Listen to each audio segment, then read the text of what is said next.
I walk in the shadows where secrets reside. A manifestor born with the fire inside. Bloodline of power, ancestral. Hello, Scorpio. Sun, Moon, Rising, and Venus. This is Brandy from Taurean.com coming at you with a message. So this is the end of September and October. Okay, monthly generals, but I am a shadow worker. Man, I don't know how much, unless I keep meditating, that this will have to do with you. But purely because, I mean, we can put it in different ways, but this is more about women's cycles and their intuitions linking up and having the power in numbers from like sisterhood, mutual support, and community. That is the genuine, let's just put it, the genuine closeness, spiritual, you know what I mean, friendship and vulnerability. Okay, we'll put it that way.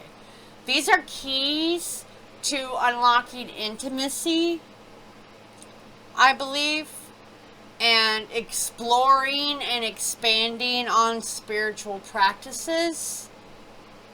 As you guys can see here, you know, from the cards I've laid out, it is definitely relating to relationships, right? Ones that are very open, very honest, do not hide things. I think on a general level, people are very emotionally dissatisfied, don't know what to do with themselves. They want friends, they want relationships. Where the hell is the time, right? But we just avoid it because, of course, we haven't had a true group that we feel connected to. So, and it's like the old one or whoever we're like avoiding that confrontation, okay? So, I believe this coming month, right, it's about your journey and deepening like trust and connection, like outwardly and inwardly, with being around supportive people to seek and like just come together and form bonds with kindred spirits, whether that's online, in person, whatever. That's how someone's going to get to like this true intimacy that's built on mutual support. Okay, you could meet someone through them, through learning to be honest and vulnerable with this new set of people that feel like brotherhood or sisterhood. I won't go into detail about the moon cycles and women, but that is very much highlighted here. Okay, that is focusing on emotional and relation needs. Our feelings instead of avoiding our feelings, so we can actually expand on our spiritual exploration and see our new truth, things that we have been avoiding, I think, for a little bit. Things that we've been thinking that we're working on and that we're growing, but we're not because we keep avoiding the vulnerable feelings. Okay? And that's causing emotional stagnation, and we're missing opportunities for actual connection because hiding ourselves, hiding in the shadows, which is hindering true, genuine intimacy or friendship or whatever. And until we open our heart and actually seek support from trusted community that is on the same wavelength that we are now on, you know what I mean? Using lunar energy to reflect on what is truly desired and to be very honest with yourself, you know, to seek the truth. Get rid of the emotional stagnant baggage, okay? Because you need to address your avoidance. You need to be mindful of the tendency to hide and avoid your feelings. And I understand.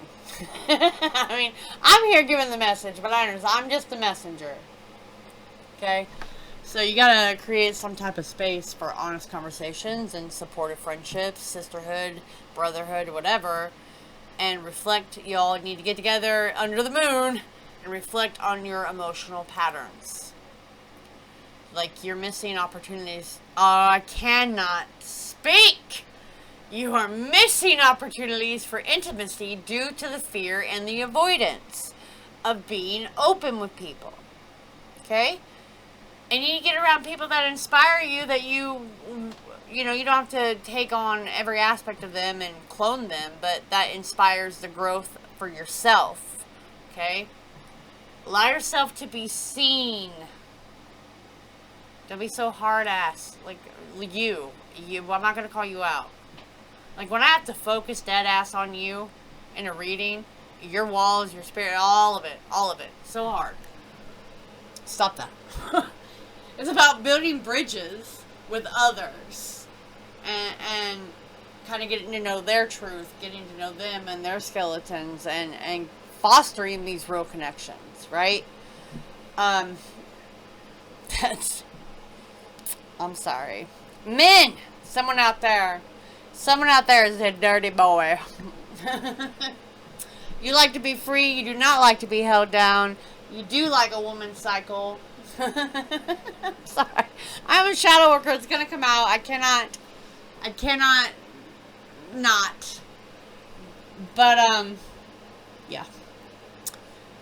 That's cool, but watch those bonds that you're forming with people you don't necessarily want to be tied to, my friend. And that is being very serious. You are forming a blood bond unknowingly. Okay? I'm just saying. So I'm going to elaborate a little bit more on this. You're in a space where there's an element of playful and physical intimacy, and that's sparking emotional and spiritual awakening on some forefront, which is why I'm picking this up. This connection does have a potential for stable happiness, but there is a need to have a conversation about where it's heading when you get there, or whenever this happens. I feel like there's two separate groups. Okay? So, this is going to develop into something emotionally fulfilling, but it's important to listen and assess, like, is it going to align with my deeper needs? Is this a fresh start emotionally? It's very important. It's very, very important. Now, it's playful, for sure. It's open-hearted. It feels right for right now. Yeah. But is it going to serve your growth for future you? Are you being honest with yourself about what you want? Are you actually looking for this to be long-lasting? Okay. I think it's here to help build a new emotional sense, which is very crucial. In the end, in the month long, that you ask yourself, does it serve long-term? And is it going to honor your needs and your boundaries in the end of that? Okay, that's why there's two sets of people here. Someone doesn't want to let go of one person. Someone doesn't want to get out of a marriage. Someone doesn't want to get out of a relationship, but you're out here throwing Tom, Dick, and Harry around. You're very bored, and that's because you need an awakening, right? And you're searching for real intimacy. It's a core need met in any relation, but it includes learning what love isn't, right? It includes learning what love is not. And I think a lot of people have a hard time with that because they respond by reacting, you know what I mean? And reacting is not a real response. They weren't really shown how to open up, or, how that has played a role in the hand that you have been dealt in life. Okay, my friends, if you need something more, because this is just snippets, head over to my site, and I'll catch you later, Scorp.